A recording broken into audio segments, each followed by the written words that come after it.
Duo Operations Limited operates and is registered to internationally recognized standards of ISO 9001 for quality, ISO 45001 for health and safety, and ISO 14001 for the environment.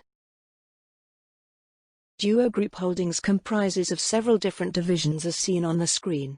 For this project we fall into the Duo Operations and Civils division. The objective of this induction and why you are here. This project is the construction of a new relief road, which connects the Doak and Temple Patrick roads via 2 new roundabouts and a bridge, spanning across 6 Mile River. Statistically, new arrivals on site are the most likely to be injured, and it usually occurs soon after you start working. This is about us managing and you working with us. Nothing we do is so important that we cannot take the time to do it safely. Please listen carefully and don't take risks. Work to and understand all the policies, procedures, methods and rules of the site. They are in place to protect you and ensure everyone gets home safe every day. Health, safety and environmental awareness and compliance is our personal duty to each other, and to all our staff, customers and our families. Due to the current COVID-19 pandemic, the following guidance needs to be adhered to by all on site. If you show any of the symptoms of the virus, high temperature, new cough, it is important you self-isolate. If you become sick during work, inform your supervisor, and return home immediately. Avoiding touching anything, and cough or sneeze into a tissue. For traveling to and from work, do not travel if you show any symptoms. Travel alone if possible, or travel with the same individuals and the minimum number of people. Ensure vehicles, especially handles, are cleaned regularly, and keep windows down, and face away from other passengers. For general cleanliness, use hand sanitizer and clean hands regularly. Clean down work equipment and machinery before and after use. Avoiding close working. Aim for 2 meters social distancing. However, where this is not possible for a particular task, the following hierarchy of controls need to be followed. Number 1, eliminate, rearrange the task to enable them to be carried out by one person. Number 2, reduce or minimize the frequency and time workers are within 2 meters of each other. Number 3, isolate, so keep or group teams of workers that must work within 2 meters of each other. Number 4, control, keep the duration to 15 minutes or less where possible. Number 5, the use of PPE, for example masks only to be used as the last resort. The following welfare arrangements need to be followed. Take breaks ideally in vans or vehicles, so as to not group in the canteen. Stagger breaks if required, to ensure 2 meter social distancing. Wash hands before and after using toilet facilities, ensuring it is clean for the next person. Hand cleaning facilities should be used when entering and leaving areas where people eat. Sit 2 meters apart from each other whilst eating and avoid all contact. Keep surfaces clean of food and rubbish to allow for easier cleaning. Put your rubbish in the bins. Star. Stop, think, assess risk. Typical example of a safety briefing, or environmental briefing.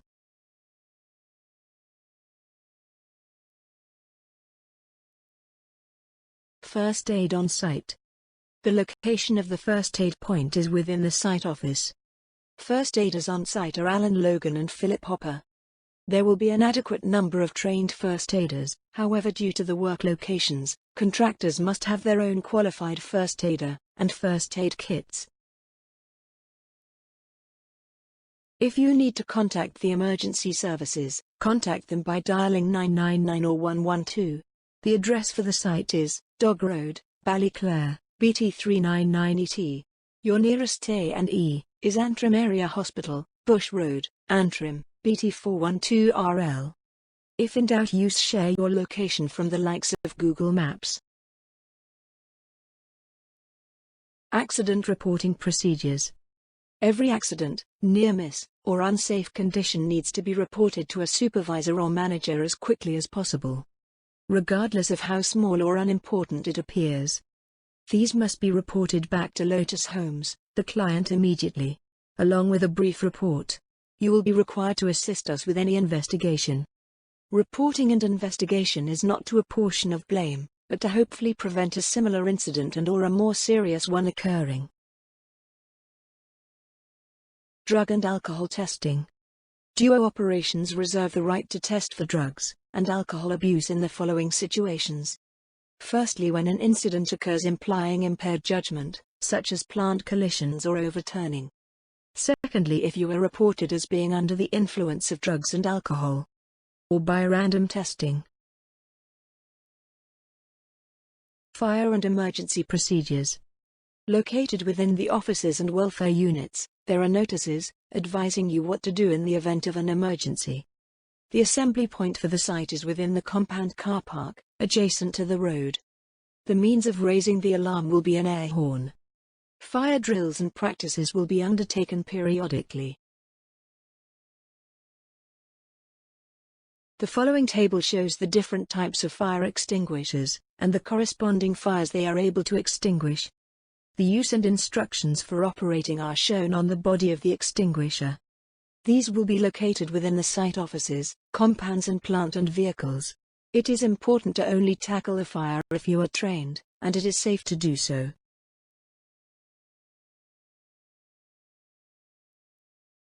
PPE on site. The mandatory PPE on site includes the following: hard hat, safety boots, high-visibility vest and trousers, gloves and safety glasses. Other task-specific PPE might include FFP3 respirators, hearing protection, eye protection and harnesses to name a few. The need for PPE will be determined by assessment and as per any RAMs.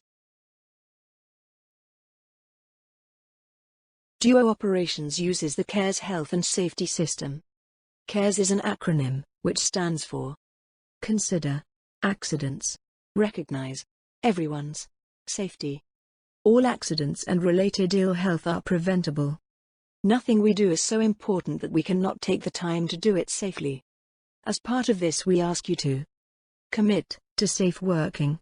Always encourage others to put safety first. Always use safe behavior, especially when working at height, in deep excavations, near cables, or adjacent to site traffic. Never knowingly walk past an unsafe act or condition. Submit safety observations to prevent accidents on site.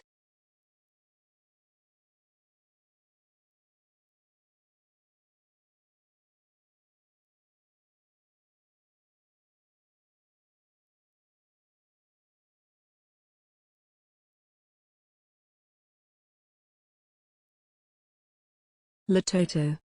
Latoto is a procedure concerned with the isolation of hazardous energy. It is a procedure used to isolate a piece of equipment or plant, prior to carrying out maintenance work or repairs. This is done through the use of padlocks and tags. Using this method ensures that the item of plant cannot be energized whilst it is being worked on. There are many different types of hazardous energy that you should consider when isolating equipment and machinery. Examples include electrical, mechanical, hydraulic, pneumatic, chemical, radiation, thermal, gravitational, stored and residual. If you identify a potential hazardous energy source that is not isolated, you must stop your task and report it to your supervisor immediately. All isolations must be documented and recorded on the isolation register when applied, and then again when the work is finished. When it is safe to return the plant or machine back to work, the isolation can be removed. Lockout, tagout, tryout. Your responsibilities as an employee. Number 1, you must contact the site supervisor, who will apply their own lock to the isolation point, before you apply your own. This must be done before working on the item. Number 2, check that the isolation is complete and correct and it is recorded within the form in the site office. Number 3, never apply or remove anyone else's isolation lock. Number 4, contact your supervisor or site sponsor if you consider an isolation is incomplete. Number 5, never work on equipment unless your own lock and the supervisor's lock is applied to the isolation. Number 6, remove your lock when you have finished work or at the end of your shift. Number 7, ask if you are unsure about an isolation or where to isolate. Number 8, report all near hits and unsafe acts or conditions. The site rules include the following. Smoking on site is only permitted in designated areas. The designated smoking areas will be in the compound and along the walkway. Radios and iPods are not to be used. Mobile phones, only to be used in the designated areas. Move to a safe area, and remain static while on the phone. Mobile phones must not be used whilst operating plant or equipment. Anyone found to be doing so will be removed from site immediately. You must wear a seatbelt at all times when driving on the site. Always stick to the site speed limit, max 10 miles per hour. Only a qualified electrician is to alter temporary electrics.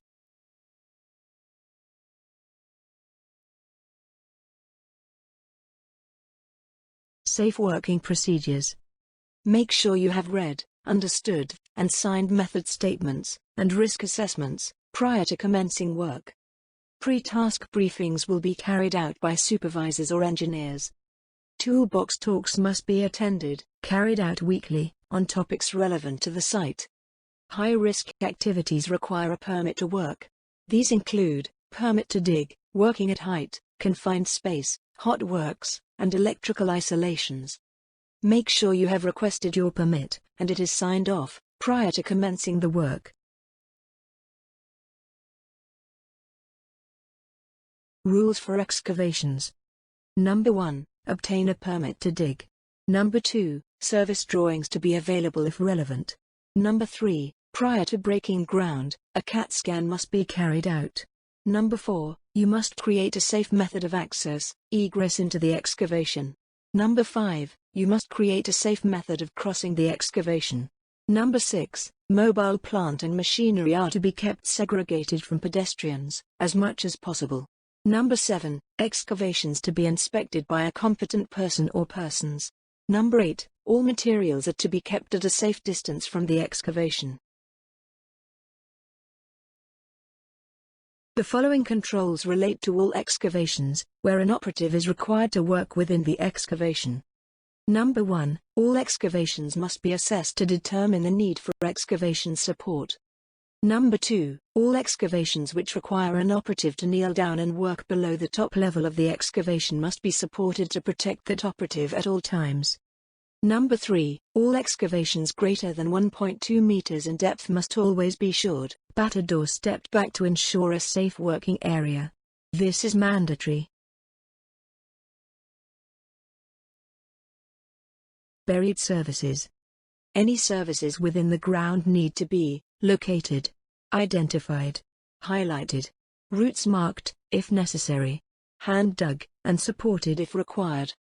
Generally, buried services are to be avoided where possible, if not, diverted, isolated or disconnected. The following slide shows the different color codes used nationally to identify services.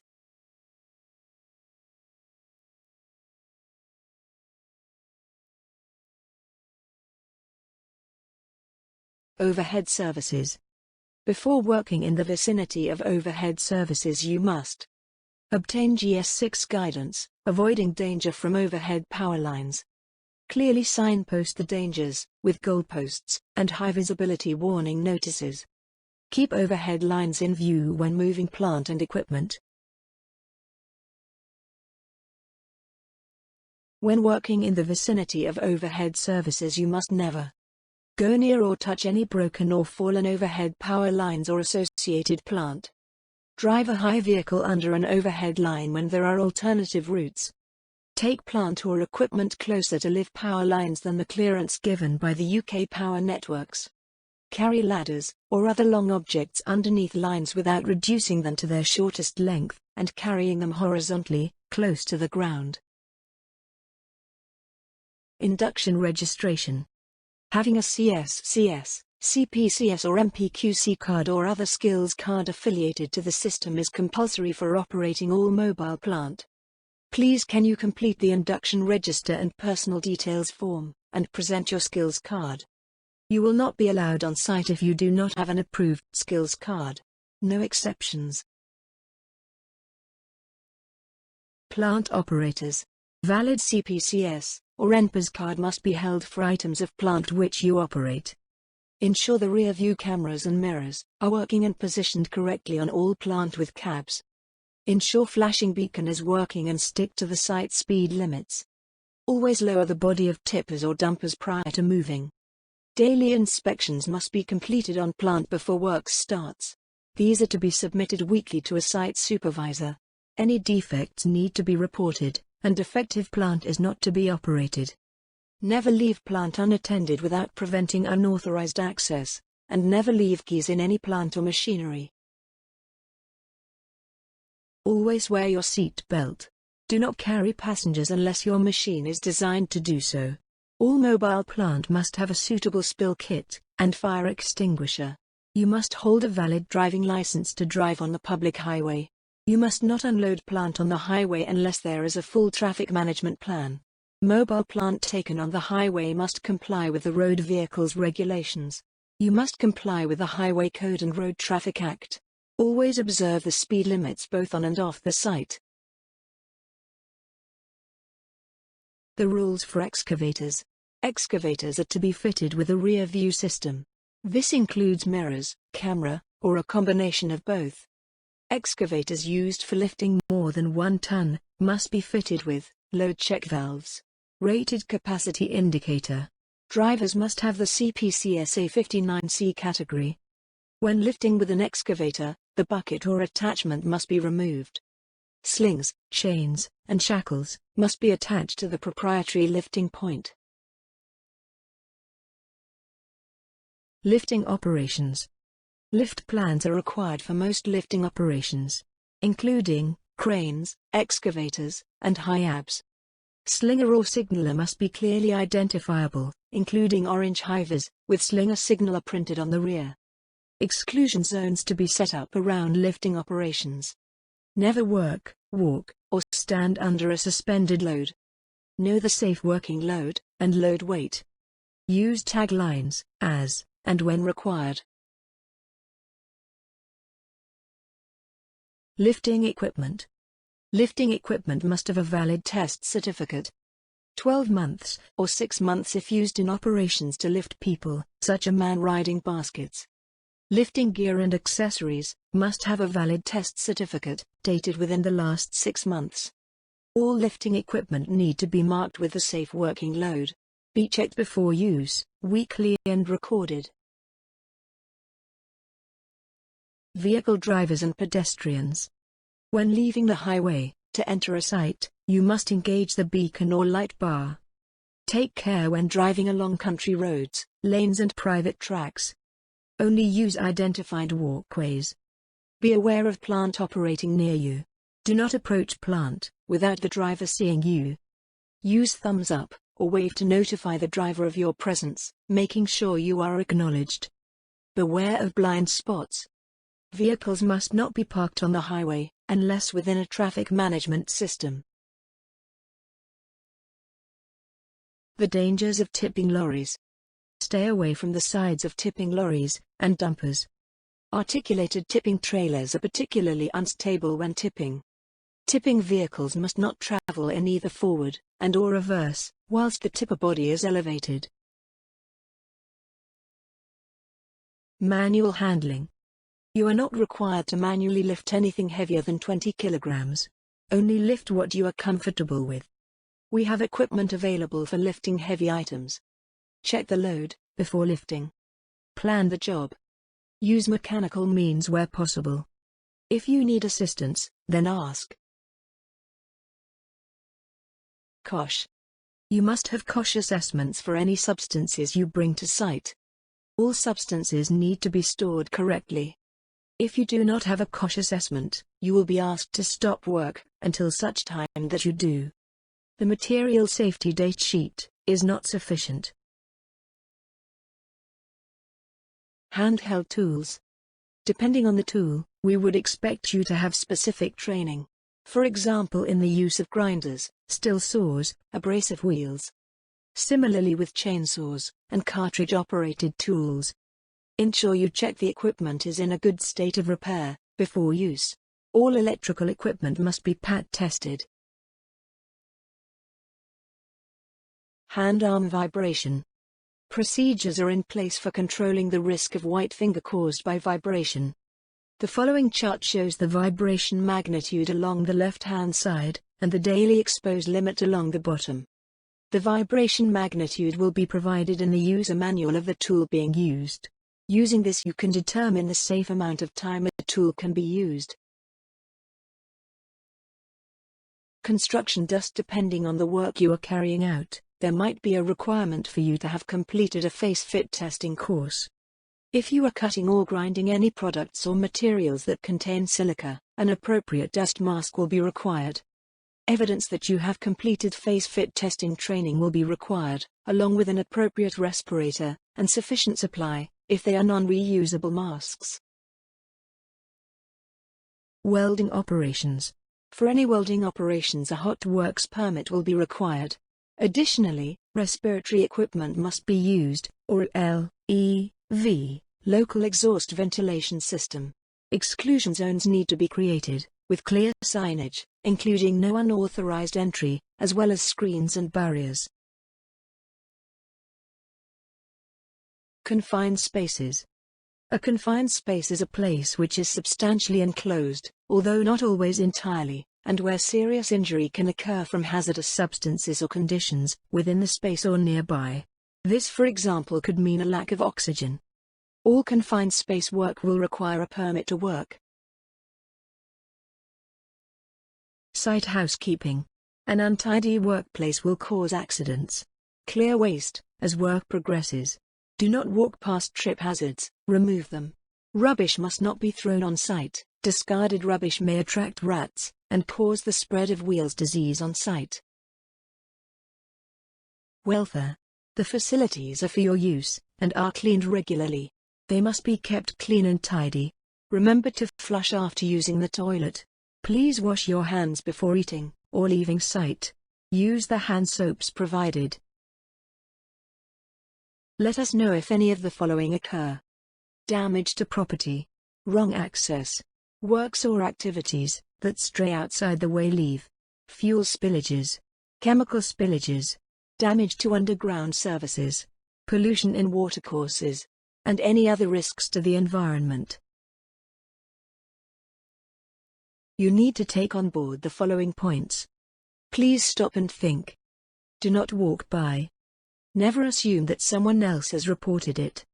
If you arrive at your place of work and notice any existing damage, then inform us immediately, and do not proceed until we have attended the scene. If you are unsure, then please ask.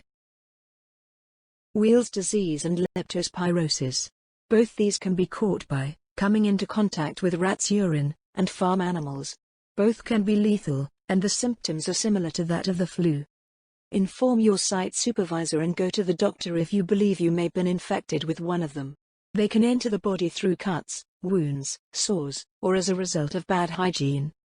They can be controlled through the following: good housekeeping, keeping cuts and wounds covered up, good hygiene, and PPE.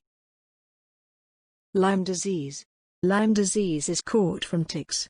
More prevalent in the countryside, and can be lethal or lead to permanent disability.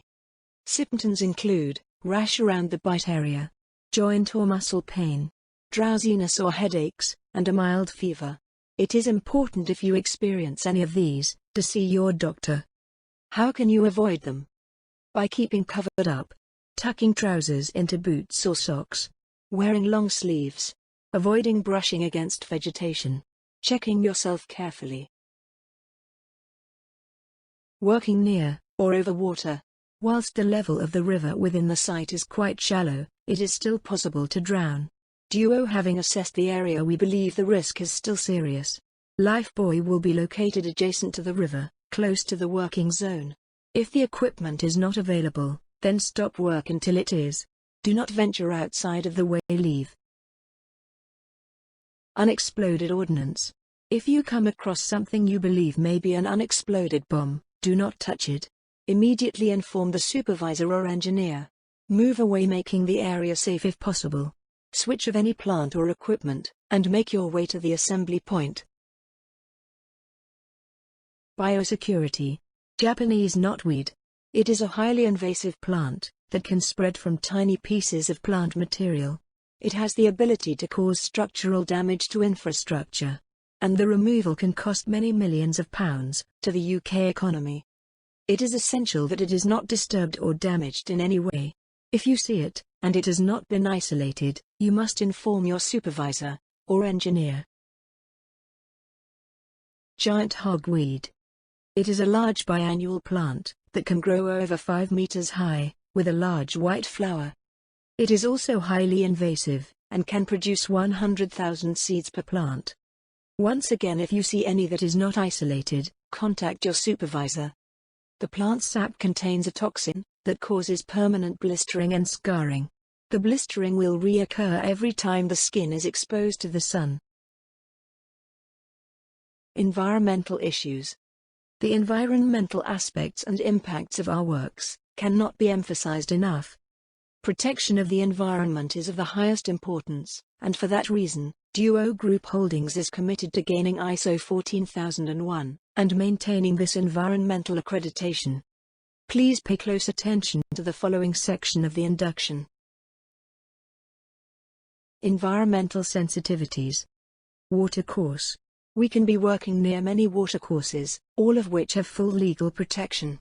Should you identify any visual discoloration of the watercourse, or any other pollution, stop work, and contact your supervisor immediately. It is everyone's responsibility to report a pollution event. Never walk past, assuming that someone else has reported it. Protected species that may be encountered. These include red squirrels, badgers, great crested newt, otters, bats, reptiles, nesting birds, and Atlantic salmon. Protected species management. Ecological specialists could be working in advance of the works, identifying protected species and habitat projects. If anything is found, exclusion buffers will be installed, and clearly marked. These buffers are in place to help you. Do not enter the excluded areas as you may be at risk of prosecution. If you do find something such as a bird's nest, impose your own temporary buffers, around 20 meters, inform your colleagues immediately, advising them of your discovery and inform your supervisor. Environmental behavior. You must clean up your own waste. Use segregated skips and containers, observing any signage. Do not spill oils. If you see or cause a spill, clear it immediately using a spill kit, and report the incident. Do not allow pollution of any watercourses or drainage. Try to minimize dust and noise. All fuel bowsers on site must be bundled and be kept locked when not in use or at night. All containers must be suitable for their task and labeled to show their contents. Managing oils, fuels, and chemicals. Keep small quantities of oil and leak-proof containers in a site store within a bund. Do not leave any drums on site. If any drums are required on site, they must be on a drip tray, or a bunded storage tray. Refuel using a funnel or hose with a trigger handle to avoid spills. All plants such as diggers and dumpers must carry spill kits. Make use of drip trays and plant nappies for small plant. Mop up spillages and dispose as hazardous waste. Inspect hoses on a daily basis for leaks, and repair and replace when necessary.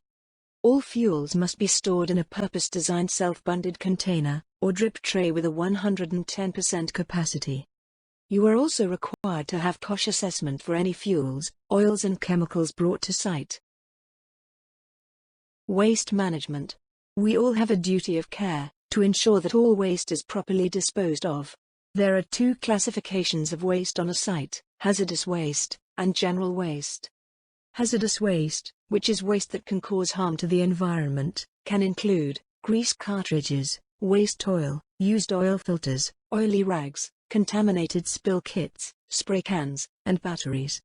General waste encompasses everything else, and can be further segregated into different types, including cardboard, plastic, timber, metal, etc. Storage of fuels and chemicals. Any oils, fuels, and chemicals need to be stored at least 15 meters away from drains or rivers. Store them in bunded facility to prevent escape. Top up oils and refuel at designated locations, at least 15 meters from any watercourse. There are some areas of the project where you will not be allowed to store any fuels, for example floodplains. Spill kits and spillage response. If a spill occurs, firstly identify the spilled material, and wear appropriate PPE before taking any action. Stem the flow, or stop the flow at the source. Then prevent it spreading, and report the incident to your supervisor. Silt pollution in watercourses. Siltation is the term used for very fine particles of soil silt mixed with water in the form of mud. It can be washed off construction sites into nearby watercourses. Siltation is caused by surface water runoff from uncovered areas of a stripped site, or pumping out and dewatering of excavations. Siltation causes damage to the water environment, causing fish and their eggs to suffocate. Ensure that all silt mitigation measures are maintained. Report all issues to your supervisor. And never walk past any incident and assume that someone else has reported it. Thank you for your attention. We all appreciate it, and expect you to work safely to protect yourself and others. Ensure you sign to say you have received this induction. If you have any questions, please ask your supervisor.